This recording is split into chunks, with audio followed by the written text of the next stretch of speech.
শহীদদেরকে ঠেলে দেন, জাতির কাছে আপনাদেরকে নির্মম পরিণতি বরণ করতে হবে।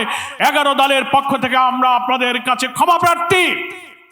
যে কারণে আপনারা রক্ত দিয়েছিলেন, যে কারণে স্বজন হারিয়েছিলেন, পঙ্গু হয়েছিলেন, চোখ হারিয়েছিলেন, 1.5 বছর পর সেই দাবি পূরণের জন্য আবার এখানে আসতে হবে।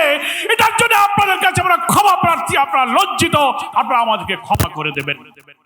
কিন্তু আজকে জুলাই যোদ্ধা শহীদ পরিবারের বক্তব্যে পরিষ্কার হয়েছে, সরকার জনগণকে বিভ্রান্ত করার যত চেষ্টাই করুক, যারা জীবন দিয়েছে, অঙ্গ দিয়েছে, ত্যাগ করেছে, আরো ত্যাগের প্রয়োজন হলে 18 কোটি মানুষের মুক্তির জন্য এই গণভোটের রায়কে বাস্তবায়নের সংগ্রাম আমরা দুর্বার গতিতে এগিয়ে নিতে চাই।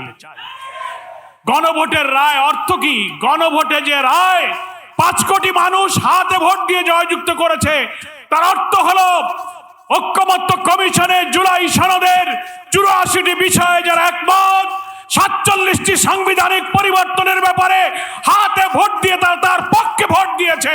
এমনকি প্রধানমন্ত্রী হার পক্ষে যদি ভোট দিয়ে থাকেন, তিনিও এই গণভোটের রায় মানার পক্ষে হা বলেছেন।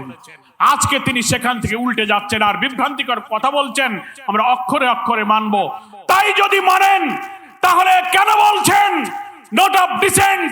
গুরুত্বপূর্ণ সাংবিধানিক 10টি ব্যাপারে আপনি আপত্তি করেছেন, যেখানে সমস্ত সাংবিধানিক পদ, প্রধানমন্ত্রী হলে তিনি দলের প্রধান থাকবেন না, কেয়ারটেকার সরকার পদ্ধতির ব্যাপারে একটি পয়েন্ট আপনি নোট অফ ডিসেন্ট দিয়েছেন, উচ্চ কক্ষে পিয়ারের ব্যাপারে নোট অফ ডিসেন্ট দিয়েছেন, চুক্তি এবং আন্তর্জাতিক সমস্ত চুক্তির ব্যাপারে 2 কক্ষে অনুমোদনের প্রশ্নে আপনারা ডিফেন্স দিয়েছেন।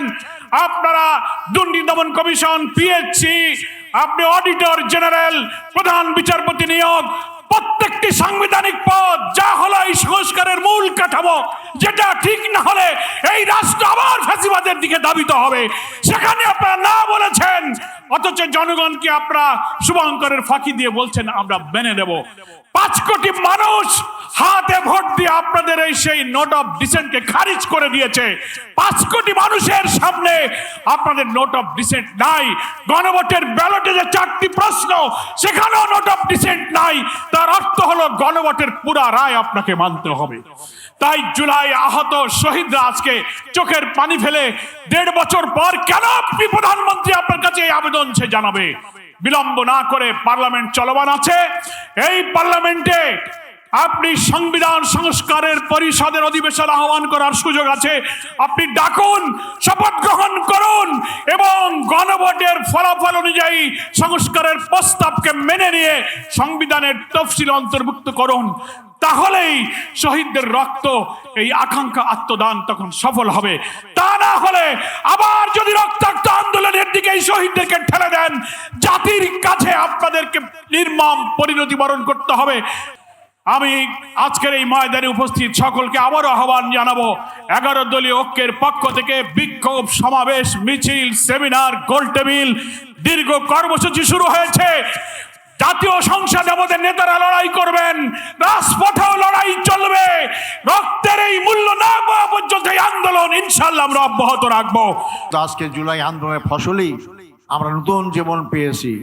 এই আন্দোলন কোনো দলকে হটিয়ে কোনো দলকে ক্ষমতা আসার আন্দোলন ছিল না। এই আন্দোলন ছিল পরিবর্তনের আন্দোলন, নতুন বাংলাদেশ গড়ার আন্দোলন, সকল আধিপত্যবাদী শক্তির হাত থেকে দেশকে মুক্ত করার আন্দোলন। জাতি মুক্ত হয়েছে, কিন্তু আমরা লক্ষ্য করলাম মাত্র 2 মাসের মাথায় আজকে জুলাই যোদ্ধাদের নিয়ে গণভোটের রায় বাস্তবায়নের জন্য আজকে আমাদেরকে একত্রিত হতে হয়েছে। এটা জাতির জন্য লজ্জাজনক, দেশের জন্য কলঙ্কজনক এবং যারা ক্ষমতায় আছেন তাদের জন্য অশনি সংকেত। সংগ্রামী ভাই ও বন্ধুগণ, আমরা এই জন্য দেশ নতুন করে 24শে জুলাই স্বাধীন করিনি। আপনারা সবকিছুই ভুলে যেতে পারেন। আপনারা কেয়ারটেকার সরকার আন্দোলন মানেন নাই, তুচ্ছ-তাচ্ছিল্য করেছিলেন। গণ আন্দোলন মানতে বাধ্য হয়েছেন, ক্ষমতাচ্যুত হয়েছেন, ক্ষমতা আসতে পারেন নাই। আজকে 2 মাসের মাথায় রাজপথে নামতে হচ্ছে। যে বিষয় সংসদে পাশ করা যায়, সংসদের সমাধান করা যায়, সেই বিষয় রাজপথে আনতে বাধ্য করবেন না। এটা কারো জন্য সুখকর হবে না। সংগ্রামী ভাই বন্ধুগণ, নেতৃবৃন্দ বক্তব্য রাখবেন। আমার জীবন থেকে 14 বছর চলে গেছে, বড় কথা নয়, কিন্তু নতুন জীবন পেয়েছি আমার ব্যক্তিগত লাভের জন্য নয়।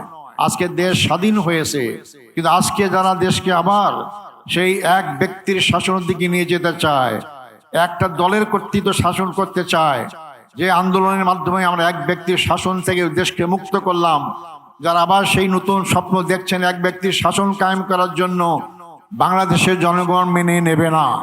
সংগ্রামী ভাই বন্ধুগণ, জীবনের এই পরন্ত বয়সে মৃত্যুর হাত থেকে বেঁচে আসা আপনাদের সামনে শপথ করতে চাই।